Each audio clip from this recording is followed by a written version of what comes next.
Most studies on happiness find older people and ask them to recall what made them happy.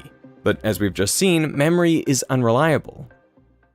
So a better way to conduct the study would be to follow people throughout their entire lives, capturing the choices they make and how those affect their happiness.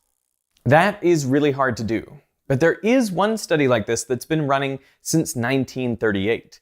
Now, 85 years is a long time to run a study, so it has been passed down from one generation of researchers to the next. It's currently run by its fourth director, Robert Waldinger. What is the claim to fame then of the study? You know, the claim to fame is that it is, as far as we know, the longest study of human development that's ever been done, the longest study of any depth. These are studies that take deep dives into people's lives and their mental and physical health. The study actually began as two separate studies by two groups of Harvard researchers that didn't know about each other. The first group followed 268 young men from Harvard to find out how they would develop into early adulthood. So of course, if you want to study normal young adult development, you study all white guys from Harvard, right? You know, it's one of those limitations. The second group studied 456 boys from middle school onwards from Boston's poorest and most disadvantaged families.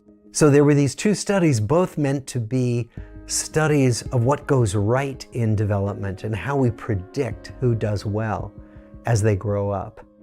Eventually, the two studies merged into one, the Harvard Study of Adult Development. At the start of the study, the participants were interviewed and received extensive physical examinations. And as they grew, they entered all walks of life. Some of them became bricklayers and doctors and factory workers and lawyers, and one even became president of the United States. Every 2 years, researchers asked them questions about their lives, like, if you could stop working without loss of income, would you? What would you do instead? How often do you feel isolated from others? True or false, life has more pain than pleasure.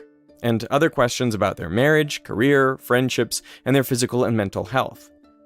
While the study started with just 724 participants, over time their spouses and children were also included in the study. So how many people are we talking about in total who have been part of the study?